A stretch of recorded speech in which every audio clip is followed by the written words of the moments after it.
అందరికీ నమస్కారం. ఈరోజు మనం క్రైస్తవ విశ్వాసంలో చాలా ముఖ్యమైన ఒక పవిత్రమైన రోజు గురించి మాట్లాడుకుందాం. అదే గుడ్ ఫ్రైడే.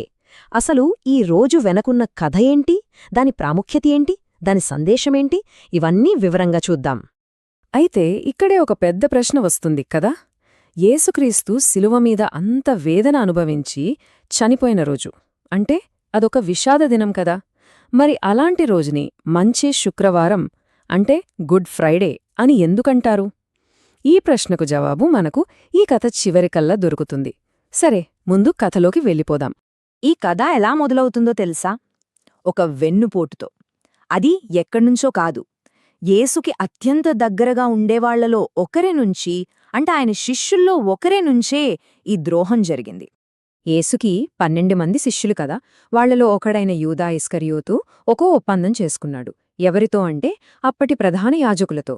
ఎందుకంటే యేసు బోధనలు, ఆయనకు పెరుగుతున్న జనాదరణ వాళ్ల అధికారానికి ఎక్కడ దెబ్బకొడతాయో అని వాళ్ల భయం. అందుకే యేసుని వాళ్లకు పట్టివ్వడానికి యూదా సిద్ధపడ్డాడు. ఈ నమ్మకద్రోహంతోనే కథ మొత్తం ఒక విషాదకరమైన మలుపు తీసుకుంది. మరి ఇంత పెద్ద ద్రోహానికి వెల ఎంప అనుకుంటున్నారు? కేవలం 30 వెండి నాణేలు, జస్ట్ 30 సిల్వర్ కాయిన్స్. అంటే అంత చిన్న మొత్తానికి యూదా తన గురువునే శత్రువులకప్పగించేశాడు. ఇది చూస్తేనే అర్థమవుతోంది ఆ ద్రోహం వెనుక ఎంత నిర్దాక్షిణ్యముందు. ఇంకా యూదా ఇచ్చిన సమాచారంతో సైనికులు రాత్రికి రాత్రే వచ్చి యేసును అరెస్ట్ చేశారు. ఆయన మీద ఏవేవో నిరాధారమైన ఆరోపణలు, అబద్ధాలు అన్నీ చెప్పారు.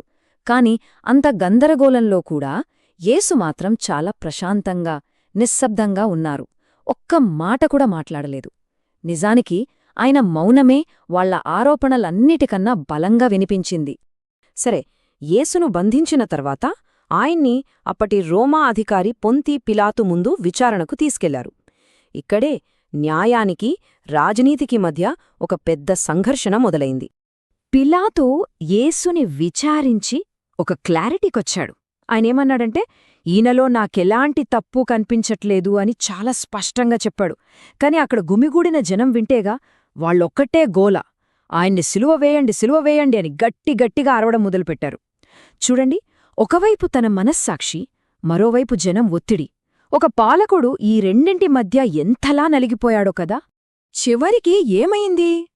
పిలాతు జనాల ఒత్తిడికి లొంగిపోయాడు. యేసుకు శిలువ మరణం విధించాడు. ఇక ఇక్కడినుంచే యేసు పడిన శారీరక హింస, అవమానాలు మొదలయ్యాయి. ఆ ప్రయాణం గోల్గోతా అనే చోటికి, శిలువ మీదకు. ఆ దారంతా బాధతోనే నిండిపోయింది.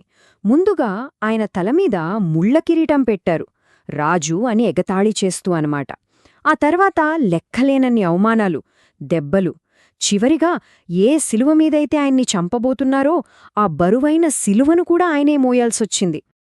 అంత బరువైన శిలువను మోసుకుంటూనే యేసు గోల్గొతా అనే ప్రదేశానికి చేరుకున్నారు. గోల్గొతా అంటే కపాలస్థలం అని అర్థం. అక్కడే ఆ కొండమీద ఆయన చేతులకు, కాళ్లకు మేకులు కొట్టి శిలువ వేశారు. ఆలోచించండి, ఆ రోజుల్లో అది ఎంత క్రూరమైన, అవమానకరమైన శిక్షో. అయినా అంత చెప్పలేని బాధలో కూడా శిలువ మీదనుంచి యేసు పలికిన కొన్ని మాటలు చరిత్రలో అలా నిలిచిపోయాయి. ఆ మాటలు క్షమకి, ప్రేమకి, ఒక కర్తవ్యాన్ని పూర్తి చేయడానికి ప్రతీకగా నిలిచాయి. అవేంటో ఇప్పుడు చూద్దాం. ఆయన పలికిన మొదటి మాటల్లో ఒకటి క్షమాపణ. తనని అంతలా హింసిస్తున్న వాళ్లను చూస్తూ కూడా ఆయన దేవుడితో ఇలా అన్నారు, తండ్రి, వీళ్ళని క్షమించు, ఎందుకంటే వీళ్ళు ఏం చేస్తున్నారో వీళ్లకే తెలియదు అని ప్రార్థించారు. అంటే చూడండి, అంత బాధలో కూడా ద్వేషం కాదు, క్షమని చూపించడం నిజంగా అసాధారణం. గంటల తరబడి ఆ వేదన అనుభవించాక ఆయన శక్తి మొత్తం క్షీణించిపోతున్న టైంలో ఆయన చివరిగా అన్న మాట, ఇది పూర్తయింది. ఈ ఒక్క మాటతో భూమిమీద తన పని, తన ఉద్దేశం పూర్తయిందని చెప్పి ఆయన ప్రాణం విడిచారు. బైబిల్ ప్రకారం ఏమైందంటే, ఆయన ప్రాణం విడిచిన ఆ క్షణంలో ప్రకృతి కూడా స్పందించిందట. ఒక్కసారిగా ఆకాశమంతా చీకటిగా మారిపోయింది, భూమి కంపించింది. దేవాలయంలో దేవుడికి, మనుష్యులకి మధ్య ఉండే ఒక పెద్ద తెర, అది పైనుంచి కిందికి రెండుగా చిరిగిపోయింది. ఇవన్నీ చూస్తుంటే ఆ క్షణం ఎంత అసాధారణమైందో అర్థం చేసుకోవచ్చు. ఆ తర్వాత అరిమతయ అనే ఊరికి చెందిన యోసేపు అనే ఒకాయన ధైర్యం చేసి పిలాతు దగ్గరికి వెళ్ళాడు. వెళ్ళి యేసు శరీరాన్ని తనకివ్వమని అడిగి తీసుకున్నాడు. ఆ శరీరాన్ని ఒక శుభ్రమైన బట్టలో చుట్టి తను కొత్తగా కట్టించిన సమాధిలో భద్రపరిచాడు. సరే, ఇప్పుడు మనం మొదట్లో అనుకున్న ప్రశ్నకు మళ్ళీ వద్దాం. ఇంత విషాదం, ఇంత బాధ, ఇంత ఘోరమైన మరణం జరిగిన రోజుని మంచి శుక్రవారం అంటే గుడ్ ఫ్రైడే అని ఎందుకంటారు? దీని వెనుకున్న కారణం కేవలం ఆ రోజు జరిగిన సంఘటనలో లేదు, దాని వెనుకున్న ఆధ్యాత్మిక అర్థంలో ఉంది.